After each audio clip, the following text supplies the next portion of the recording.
Pour moi, le cancer, l'aventure du cancer, ça a commencé en 2018. Le 6 octobre 2018, j'étais dans un congrès à Chicago, puis j'ai réalisé tout d'un coup que j'avais oublié de faire mon examen des seins en septembre. Puis j'étais dans le bain, je l'ai fait, puis j'ai découvert une masse qui était très grosse, très dure, puis qui bougeait pas. Puis après ça, je suis embarquée dans les montagnes russes des traitements.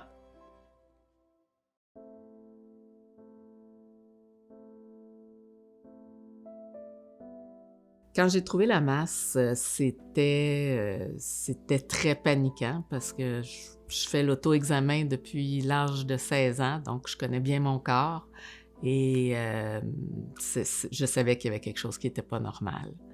Puis c'est long. La période prédiagnostique, c'est très long. Même si moi, ça a duré 46 jours, ben c'est 46 jours qui paraissent 46 ans. Quand j'ai réalisé que le type de cancer que j'avais, j'ai eu un cancer du sein triple négatif. Donc, quand j'ai réalisé que c'était un cancer qui était peu fréquent, puis qu'il y avait peu les possibilités d'en guérir étaient beaucoup moindres que les cancers hormonodépendants. Bon, OK, OK. Puis à un moment donné, dans le parcours, j'ai été approchée par une connaissance du travail qui m'a demandé de faire partie d'un comité de patients partenaires en recherche. S'engager dans du partenariat patient en recherche, c'est gagner du pouvoir sur une maladie qui fait pas de sens et c'est trouver du sens à travers ça. Fait que le partenariat patient, pour moi, c'est oui, en recherche, j'y trouve beaucoup mon compte, c'est très ça me nourrit beaucoup.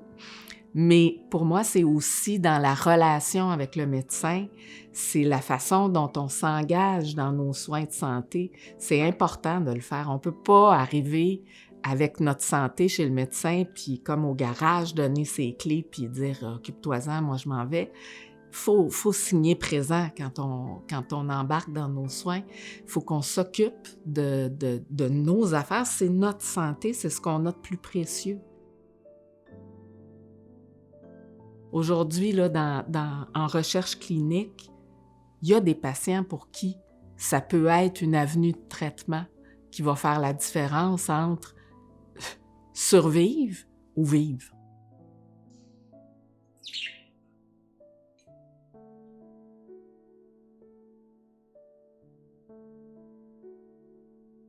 C'est difficile c'est difficile de contempler sa perte d'autonomie.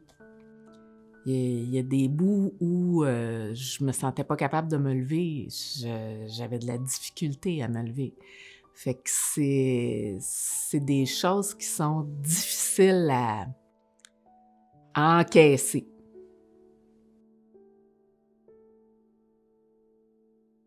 Je suis ni plus forte ni plus solide qu'un autre. Devant le cancer, on n'a pas le choix. On n'a pas ce choix-là. C'est on embarque ou on meurt.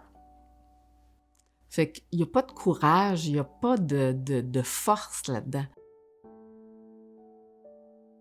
Ben la peur, c'est quelque chose qu'il faut apprivoiser.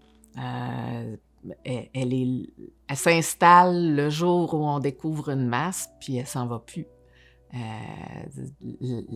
La crainte de la récidive, puis tout ça, c'est quelque chose qui s'atténue avec le temps, un peu comme les vagues dans la mer. Dans une tempête, les vagues sont grosses. Au début du cancer, c'est omniprésent. Puis plus le temps passe, plus ça devient quelque chose qui fait partie de notre vie.